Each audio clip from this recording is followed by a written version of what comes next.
I'm Daniel, the past life regressionist, and it's time to begin. Lift off and the clock has started.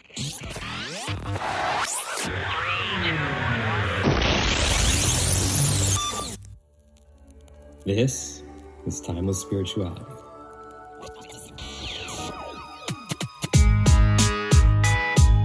Enjoy each of your time.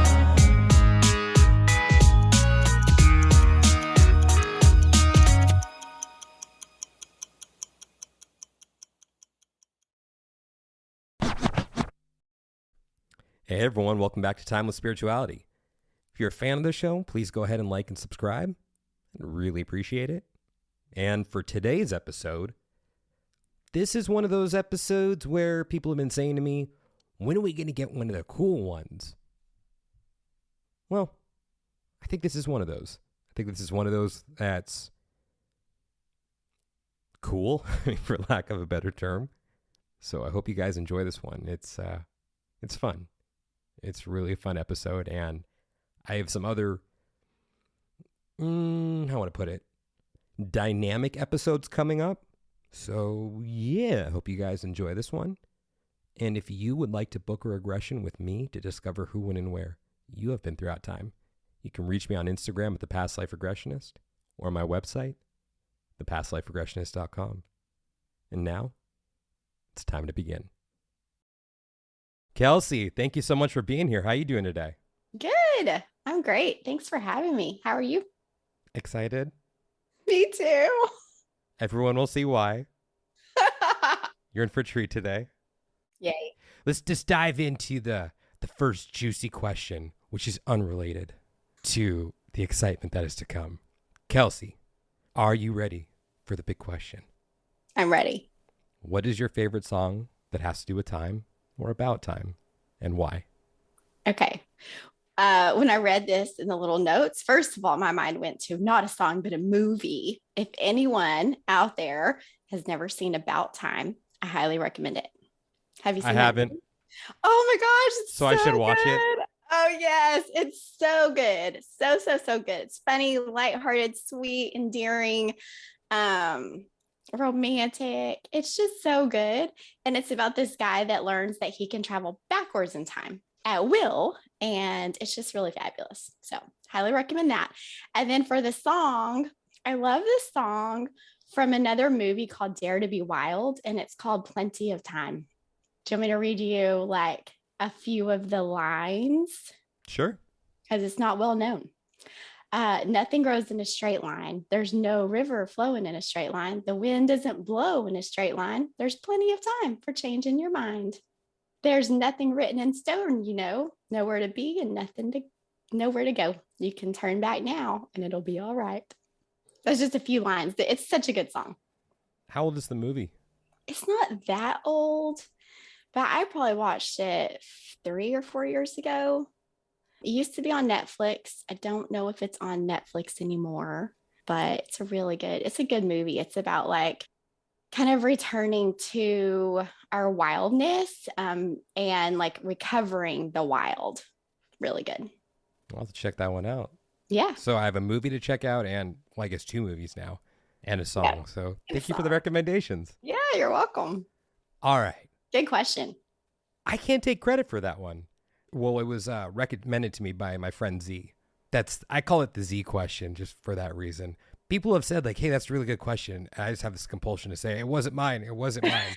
I don't want to take credit for it. I believe that credit is important. It is.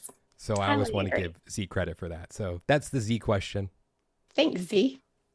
So who is Kelci? I don't like this question, mainly because it's very hard to answer this question, especially when I was listening back to my time travel adventure.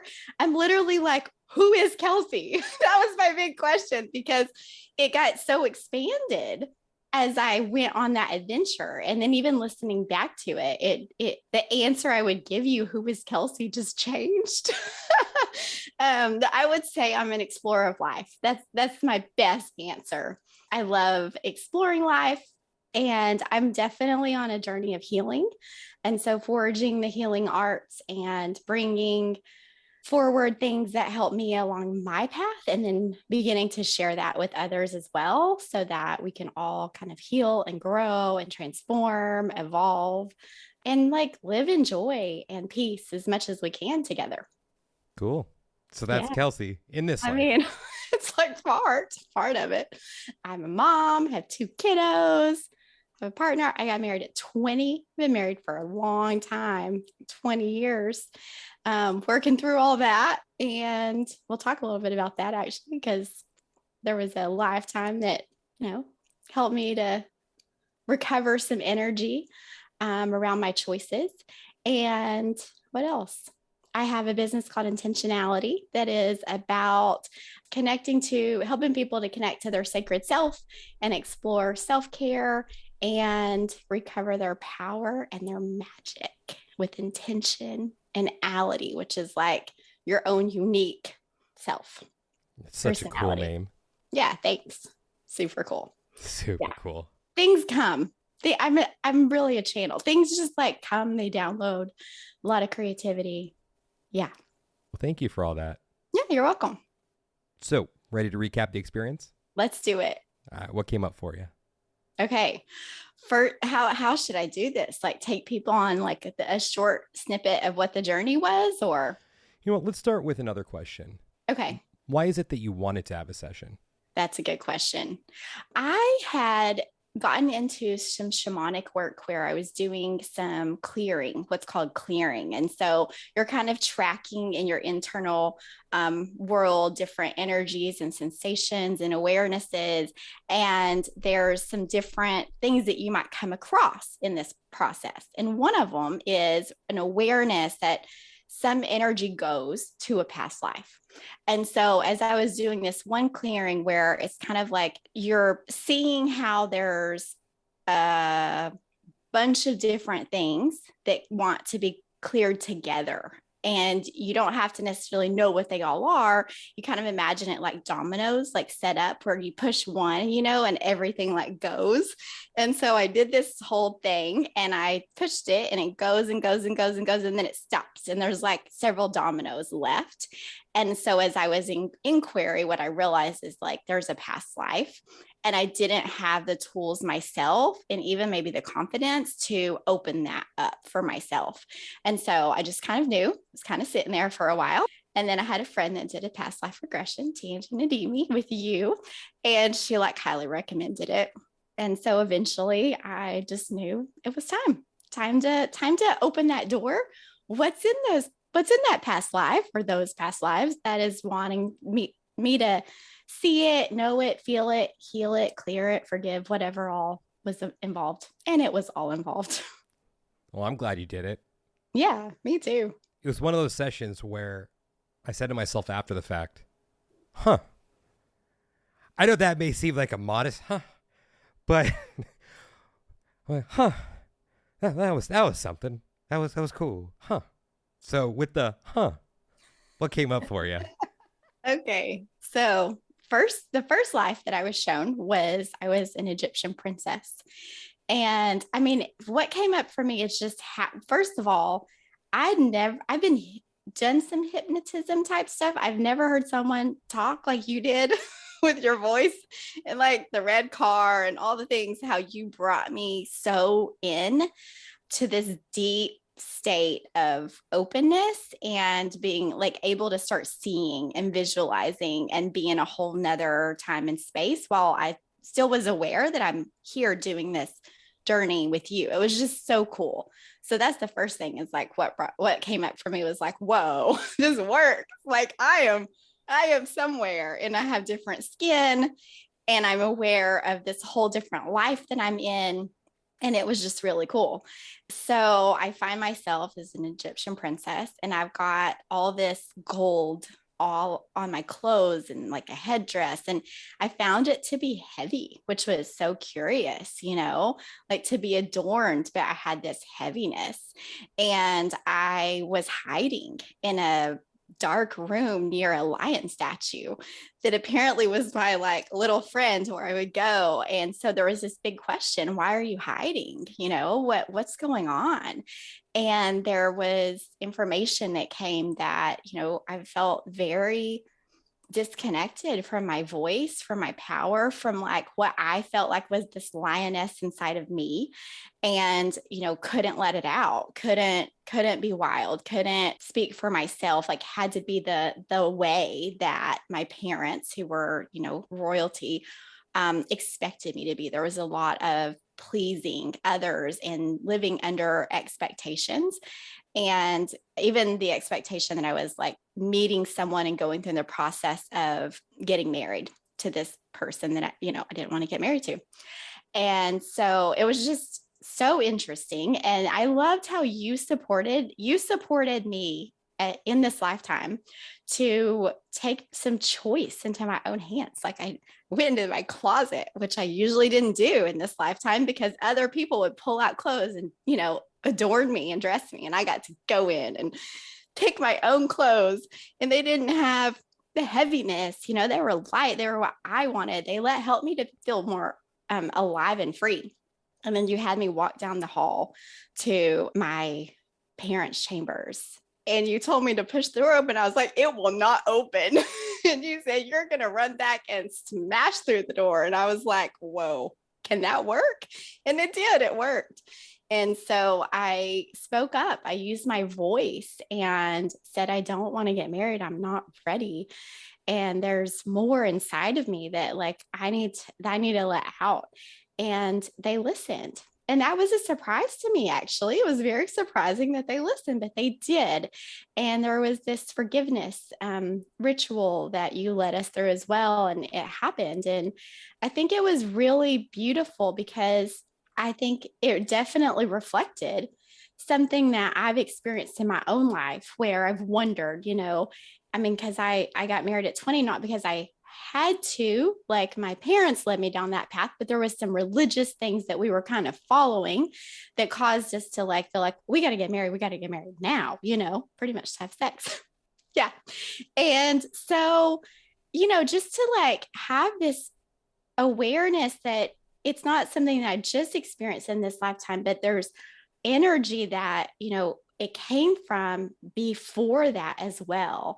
And that at any point, something can be changed and there can be a point of choice and empowerment. And so what I've done in this lifetime now is I've been able to just have this choice in every day and every moment to live with my lioness, like alive and free. And it doesn't mean I'm necessarily like changing my relationship or I don't want to be married. It means that I've forgiven that sense of I'm stuck and that sense of I don't have a choice. And I'm living from I have a effing choice. And I have all the energy that I need inside of me. And I have a lot of power and I'm heard.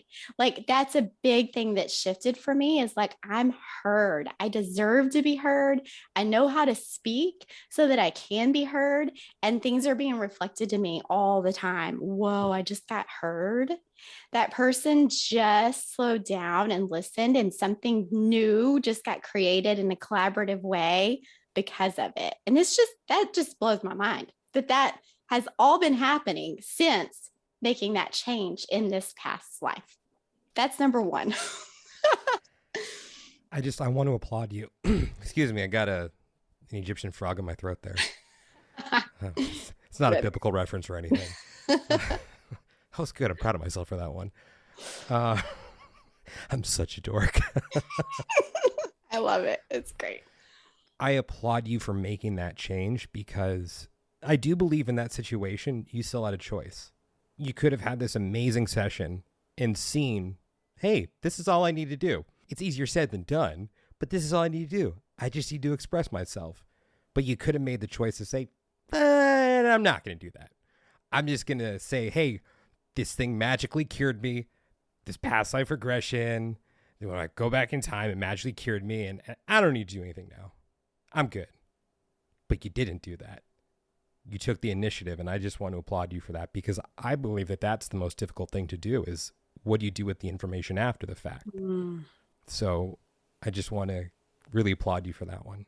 Yeah. And I will say, I mean, it's something I've had to sit with too, because having been married for 20 years, there is, and having connected to the energy of this young kind of maiden who chose not to get married so that she could have more freedom and more time and energy to explore her, whatever was there for her. I had to wrestle a little bit, right? Like, what do I want in this lifetime? And not just, and also realize if I gave myself something in a past lifetime that I wouldn't have otherwise gotten, that is satisfied. And I think that's really amazing. I could kind of really let that be. And it almost like released this something in me that was resentful that I didn't get that in this lifetime either. Right. And so I got to realize that I can have whatever I want in this lifetime. So if I want to have all that energy alive, I can have that. If I still want to have a marriage and I want it to be different and I want it to be honoring and something that I choose that's a different way than it has been, or that I've, that was modeled to me by my family or, society around me, like I can do that. And it's not always easy. It's not just poof, it just happened. It's practice. But I do think like there was something that was restored, which is this sense of I get to explore what I want. I get to choose what I want. And then I get to put into practice, like moving toward what I want. And so, yeah, it's good. So another thing I'm fairly confident I brought up on the podcast before, which is people fantasizing about being royalty. And when I have clients come to me and just say like, oh, I want to see life when I was a queen or a princess or a king. And I'm just thinking, why? Why do you want to see that? Like, because I think they don't understand. I mean, there are those outlier lives. I have had, just a couple people who have seen themselves happy as royalty. But I think yours is a prime example of how confined you really are as royalty. That moment when you got to go into your closet to pick out what you were going to wear. I mean, I can't find the words. I mean, boggles my mind, doesn't even suffice there. I can't even fathom what that must be like to be in a position where you really have no choice whatsoever, even to picking out your own clothes. So that's my 2 cents to everyone out there. It's not everything it's cracked up to be. So if you're lucky enough to go pick out your wardrobe tomorrow morning, awesome. It's the little things. It is. It's the little things. I'm sure it is nice to have everything provided at the same time. So I don't want to take away from that side of it, because I think it's important to also include that there's got to be a level of comfort associated with that. But it's a comfort that I don't think I would ever want as a trade-off to that lack of choice. Well said. That makes so much sense. Thank you. I was due for one. Mm-hmm. I appreciate that. Yeah. So what you got next? All right. So next, I was taken to a lifetime where I was just a little girl in a little fluffy dress playing on a hill with butterflies. And it was short and sweet and to the point. And the butterflies had a little message. And it was really a lot about being joyful, about being here now, playing, not really needing to turn around and run or go, do anything else. It was a lot also about just really showing up for the life that I've created and surrendering and trusting. And it was a lot about joy. And I'm very connected to butterflies anyways. Like they come in a lot. They've come in a lot on my spiritual path as my power animal. And, sometimes when I'm starting to get kind of down, like I end up seeing them, and they're kind of little reminders, not just of light and joy, but of the journey that we take here as humans. Like we have caterpillar moments, we have cocoon moments, and we have the opening moments, and then we have the fluttering around, like spreading the joy and kind of lightness moments. And so there's been this message of embracing all of it. And I think that sometimes, and I've had a hard couple of years, to be really honest. And so like when the butterfly comes, it's really, I think, reminding me that even though it might be hard right now, the joy is always available inside, and it's woven through, and it's still, and there's like this, it's on the other side. It's coming too in like greater ways into my life. And so I really appreciated that. It was fun and sweet and joyful. Well, thank you for sharing. Yeah. All right. What came next? Oh my goodness. Next, it was even shorter and definitely not sweeter. I was taken to a lifetime where I was fixing to be hung, and I didn't stay there very long. And as I listened back, it was just really quick.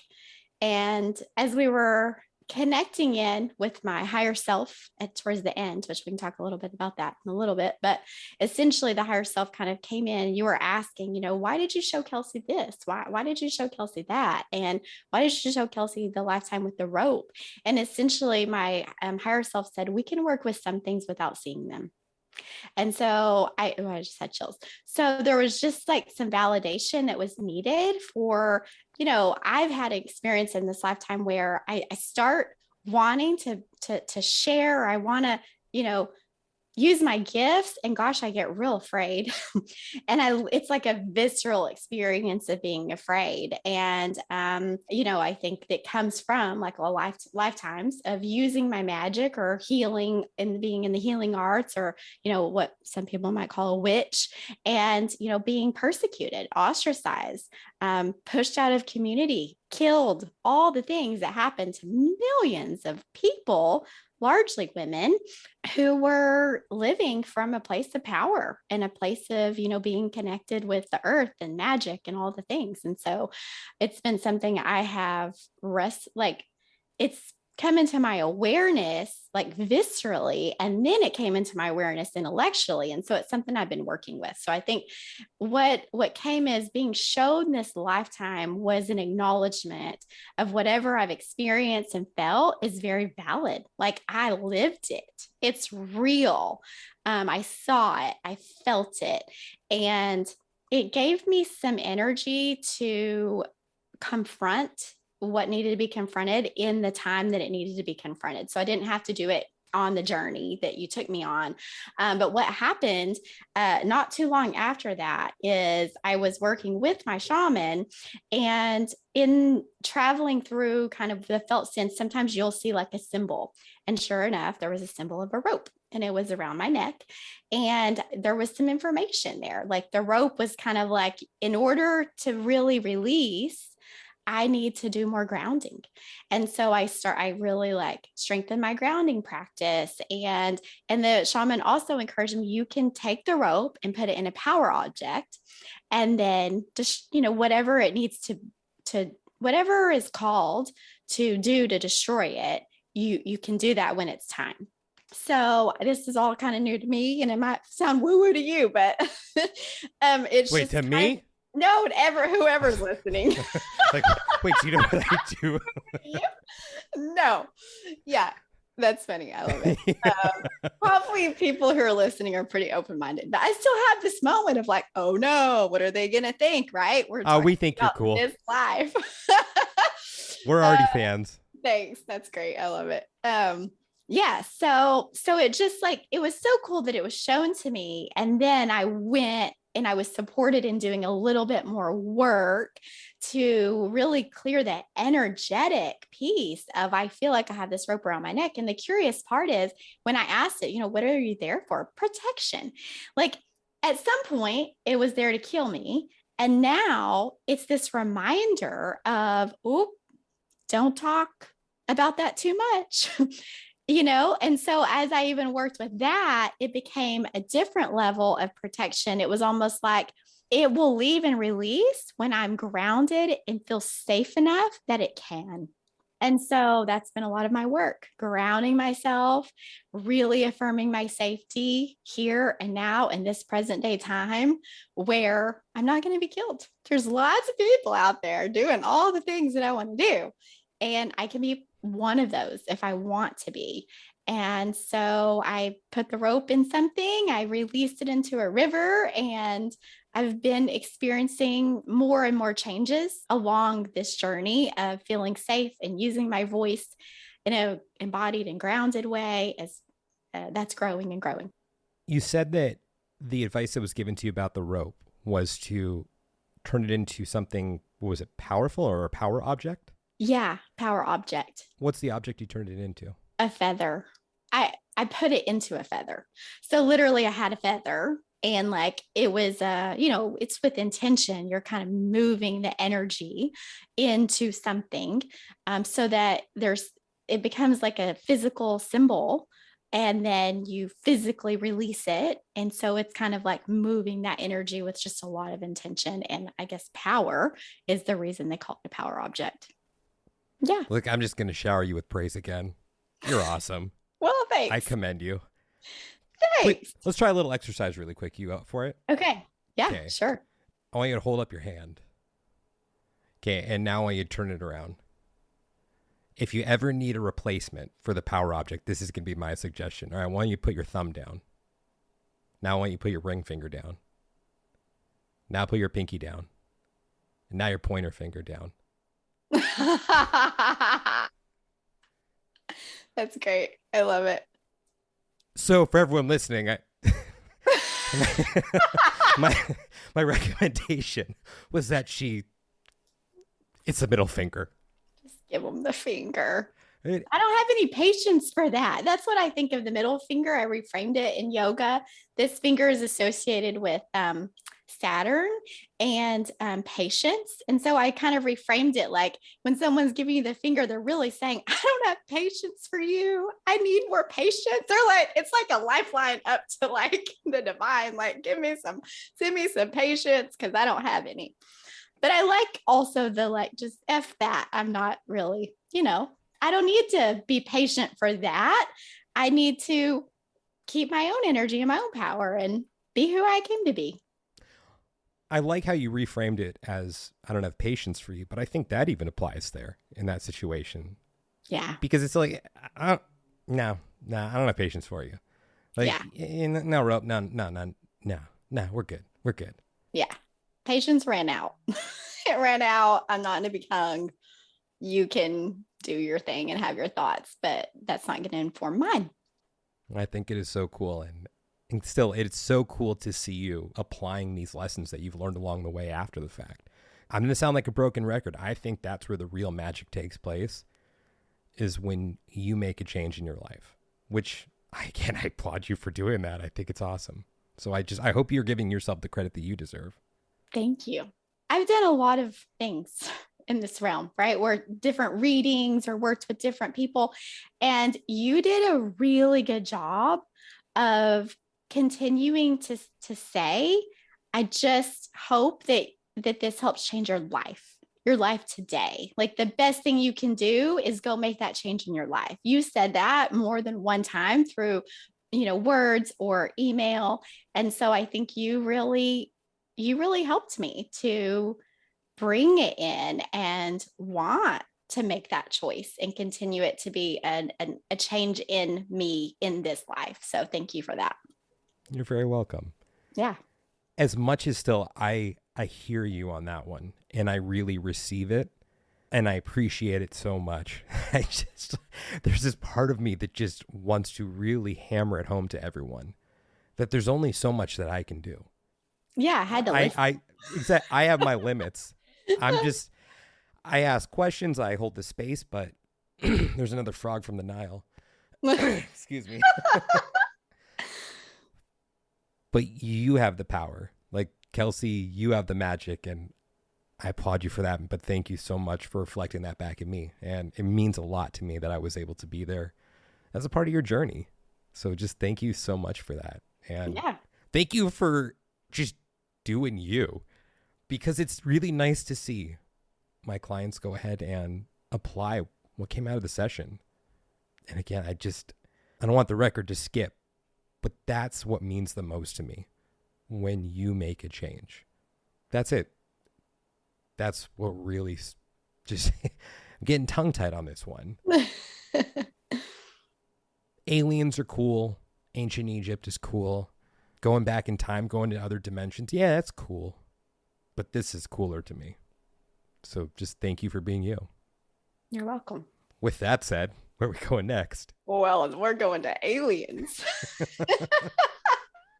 Okay, so next, it took a little while for both of us to understand what was happening, I think, because I was like in some kind of a ship and realized it was a spaceship and realized that I had this duty of going to different planets and taking readings to see what they needed for help. And I mean, as I'm even hearing my own voice, I'm thinking like, am I making this up or is this real? Where's this going? And I had previously failed a mission to Earth because I had chosen to come and shapeshift into a giraffe to take my readings. And that wasn't what was needed to get the information. I chose a giraffe because they're so tall and I thought they could see more, but that's not the synthesis of like the way the information gets synthesized. I remember being on the other side of that, just being like, Jesus, it's quite literal to come in and observe, but the whole thing, like a shapeshifting alien coming in as a giraffe. And there's a coffee shop involved at some point, right? Yes. Yes. Yeah. So this is like what remember what I said earlier? Yeah. Yeah. So yeah, that was funny. I was like, okay, I'm zipping up now. Kelci, you have the floor. Giraffe up high, failed your mission. Go. Failed my mission. You got it. And I had to go. The mission commences. I had to go like do more training and all this stuff. I was clearly frustrated. And then I just find myself like back in the spaceship going on another mission and feeling kind of like, yeah, I think I will do it. And I had to shapeshift into a human. And the human went to a coffee shop and they're home. Like every day, they kind of had this very basic surface level insular life. And it was like, well, okay, fine. What's the point? Am I learning about what aliens do in terms of like getting information to see what's needed on planets, or what's going on here? What's the purpose of this? Sometimes I felt like an alien. I am not going to lie. And I'm like, what's my mission here on Earth? So, there was that. But the coolest thing was that it really wasn't about that. It was about showing me that, yeah, like originally I wanted to be a giraffe. I didn't want to be human because I'd heard that there was a lot that went with being human. There's like feelings and emotions and connecting with people. And, then there could be sadness because you could lose that person or, have to say goodbye. And I just wanted to not have to deal with all of that. And so when I went back again, and I'm kind of seeing this whole thing progress through my journey, I chose to be human, but like, still not going to have any of that. I keep my heart really close. I do only the things I kind of need to do. And what was shown to me is like, that sucks. that was void. That was void of feeling. It was void of life. And even as this shapeshifter, I had a choice being in this human body that I could have more. I could feel joy. I could be vulnerable. I could open my heart. I could live from this more expanded, connected place. And I had this, and what was needed was to face this fear, a fear of dying. So it was actually connected to the lifetime with the rope, because I had not just a fear of like, what does it mean to connect, but a fear of like, what all comes with connection. There could be hurt. I could be rejected, unloved. It might be hard for me to love. And so I had to face what was there. I mean, I didn't have to face it on the journey, but like I got to then kind of dig in and explore and decide to face, and this has been happening in my life, what all is there in terms of fear, like fear of living, fear of, being hurt. So it was to face the choice to live in fear or to live in love. That was the message. I could live inward like a foreigner, or I could live open like I belong here. And I was, told by my higher self, I have a heart for love. And I just needed to kind of see some contrast. Like, what does it mean if I close off my heart and kind of cut off that love from flowing and being free? Because I've been working with a lot of things around boundaries and stuff like that. And it's like, oh, yeah, I need to have boundaries. But gosh, I don't need to have walls.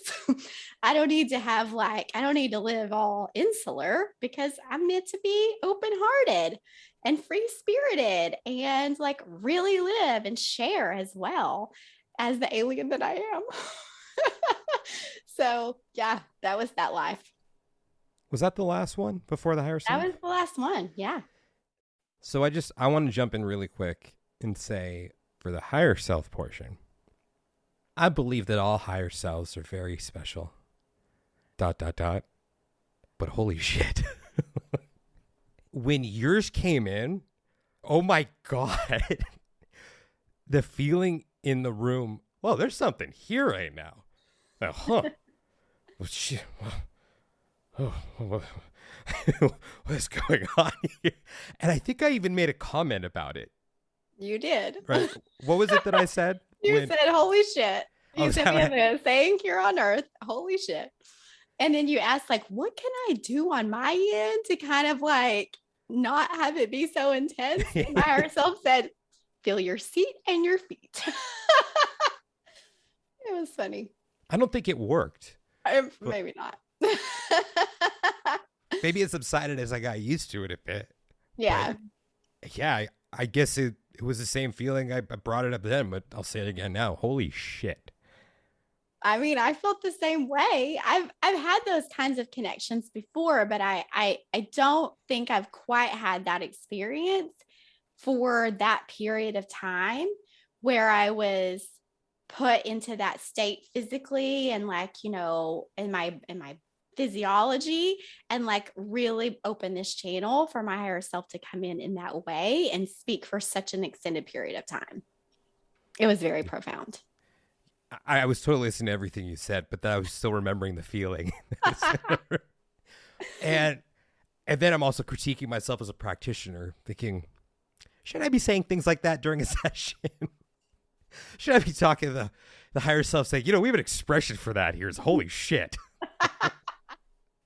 I find that they respond to humor. They do. And it served me to almost like listen up. Like there is something here, and it's big, it's important. And it's me too, it was very affirming, to be honest. So I thought it was fun. It made it fun. Well, thank you. And yeah. One other thing I'll bring up, because I did interview Tangi.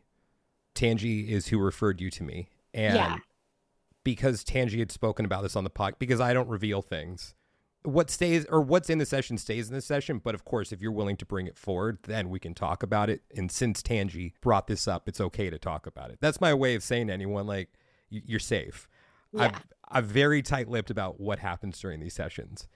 But I felt the same thing with Tangi's higher self. I think I may have told you about this. Yeah. And I remember not saying anything to Tangi, hoping that you would say something, because still there was that. I don't want, if there's, for whatever reason, you don't want her knowing this, I don't want to violate that. But yeah, I felt a very similar presence with Tangi. So it was very interesting, just for me, seeing that the two of you knew each other. And that there was this presence that came in that was very similar for the both of you.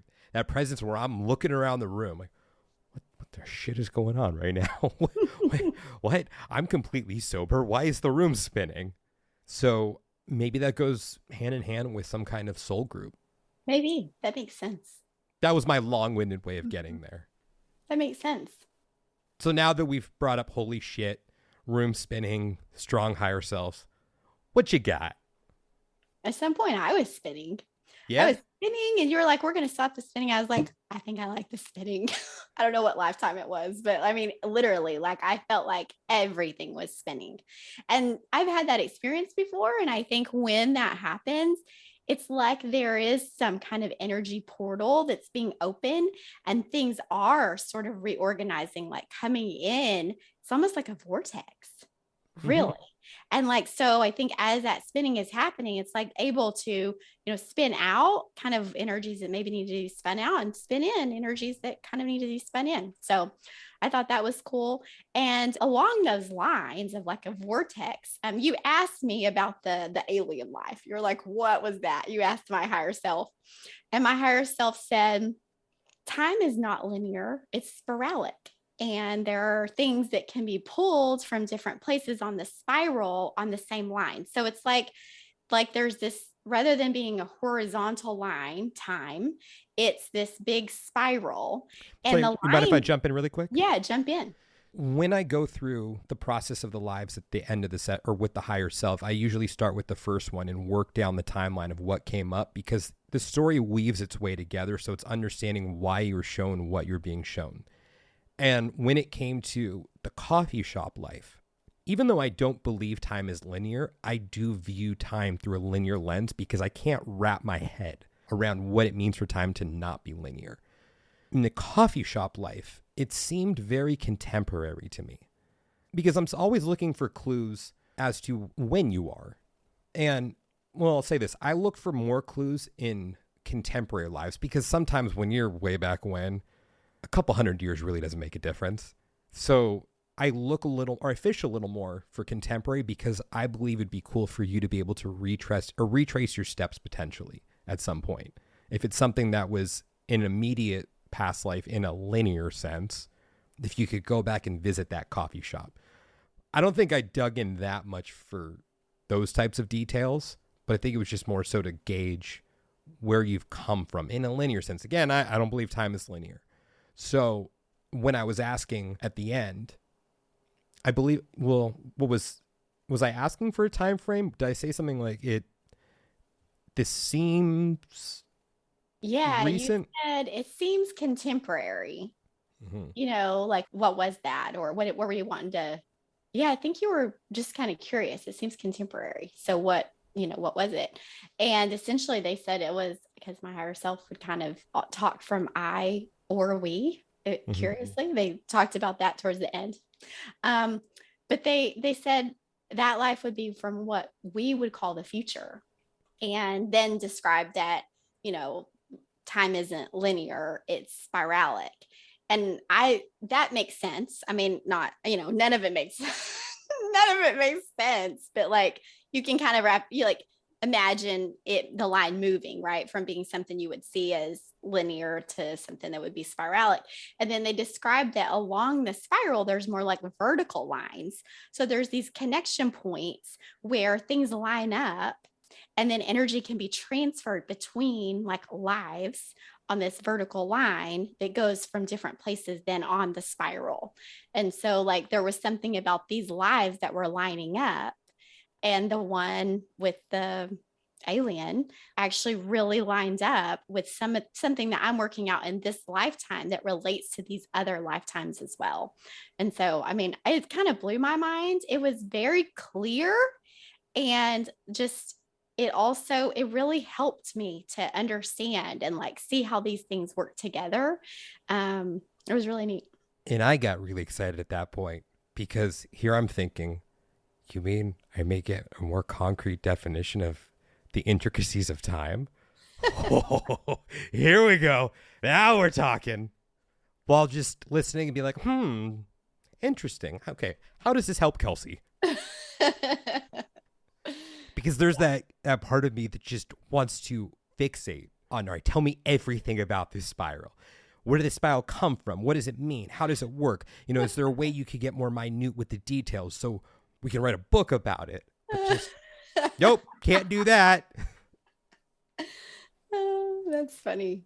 But it was still really cool when that came out at that point of the session because I felt like things started to click a bit more for me.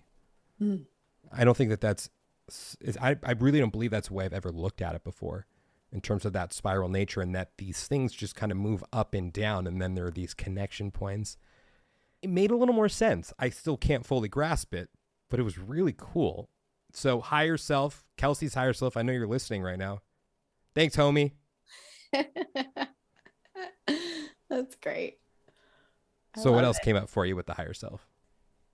So you ended up going through and just saying one word rather than asking the big long questions that I'd written down, which after I listened back, I was like, duh, that makes so much sense. Like, how easy was that, and really intentional, because one word was all that was needed. And my higher self like locked in and just gave these really clear answers.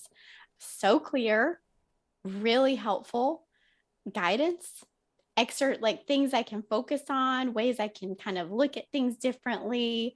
This expanded kind of perspective that sometimes it was expanded in terms of just how I need to kind of see it or think about it. Sometimes it was expanded in terms of like, oh, it's like, if you were to look at it just like it is today, it's like you're stopping a movie in the middle and saying, well, that ending sucked. Like there's a lot more that's going to unfold. And that put me a lot of peace. Yeah, I felt a lot of peace and also humor. Like it was really fun when I listened back. I was like, wow, so fun, so cool and helpful. Some of the little things that were helpful were my higher self encouraged me to actually connect to and talk to my kids' higher selves that would help me in parenting. It really affirmed what I've kind of been doing as a parent with my kids and why, and maybe even what's, wanting to continue to unfold there.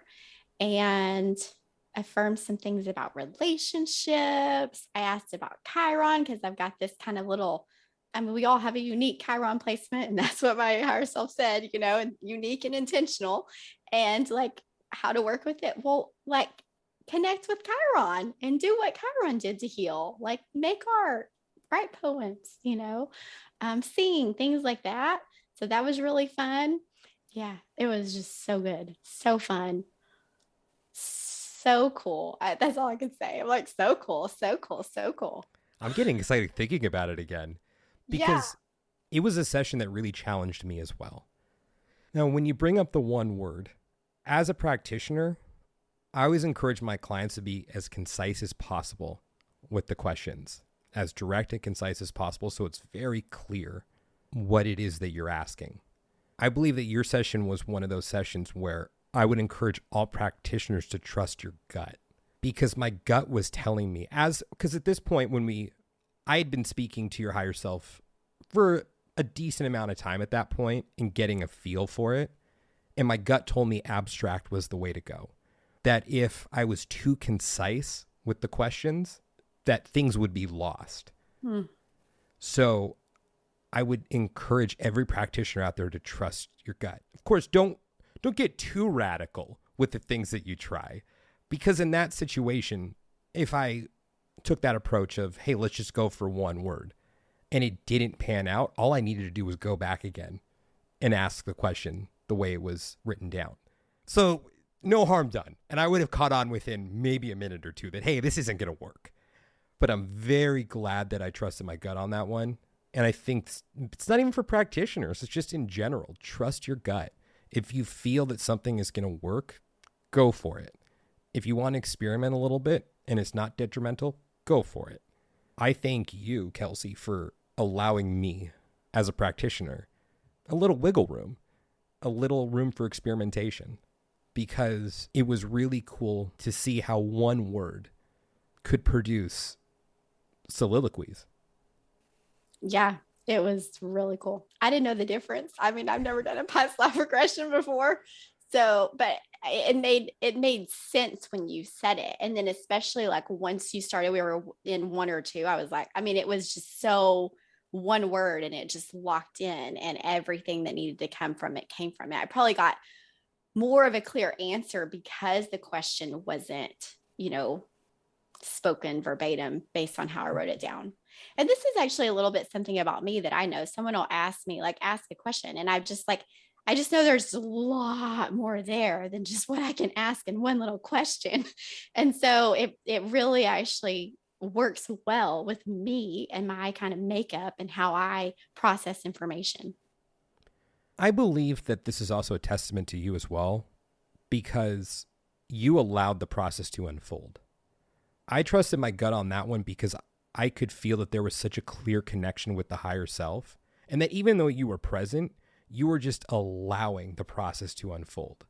Because I think that's where it gets a little murky sometimes with other people, is that there's a level of control that they're trying to exert, and then it hinders the process.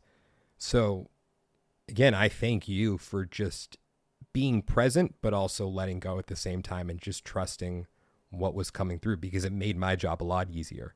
Mm. And this is also coming from a guy who has a difficult time letting go during my own past life regressions. I have to constantly remind myself, hey, D, shut up. Just let go. It's the mind chatter. I've talked about this before, how whoever's doing the session for me, as they're counting me in to bring the higher self forward, I'm repeating to myself, you're just going to have to let this happen. Just let this happen. Just step aside and let this happen. Allow this to happen. Allow this to happen. And then, yeah. I love that. I think that's really helpful because I probably was doing something similar, even though I didn't know that I was, but there is something that kind of I know I need to work with in order to kind of put that sense of needing to control, or for me, it might be doubt, like, is this working? Is this real? Gotta put all those things aside and let this channel open and really be more curious than, controlling, and really allow and see what happens. And actually, it's funny that you mentioned it, and you mentioned the word trust, because that's actually, as I think about the entirety of the session, and what the through line and kind of theme was. And one of the strongest responses that my higher self gave, it was around the word trust. Can I read it? Sure. Okay. Trust. The thing to recover. Trust. So much of trust is forgiveness. So much of trust is compassion. So much of trust is choosing in the present moment what you really want and believing it can be, not with a hook into anyone else to be a certain way, but with your free spirit, your worthy, full, and your mighty heart. Trust is not just returning, you're reclaiming it, because you know it is the foundation from which everything will grow from here. See, higher selves are poets. They're poets. Mine for sure is. Thank you for sharing that. Yeah, you're welcome. Thanks for allowing me to. You're very welcome. I really like your higher self. I like them all. God, why just don't mince your words, Steve. Just say, I like them all, but they're all very unique in their own way. They all have a different flavor while being the same at the same time. Yours is cool. I liked it. I like a giddy saying it. Is it watching me right now? Does it know I'm giving it the compliment? Maybe it's similar to what you described about me and Tangi. Like, maybe it's a soul group thing, and like, I feel like as we're human and we meet different humans, like, we know when there's something that lights up and it's like, whoa, there's something there that's just, it's not there in the same way with this other person, although like I still can really relate and resonate like this other person or whatever. So maybe that's something that you're experiencing. Who knows? Just an idea. Could be. I think it's something I'll need to sit with. But thank you for that. Yeah. Okay, so as everyone's gotten to know you over the past hour or so, how can they work with you?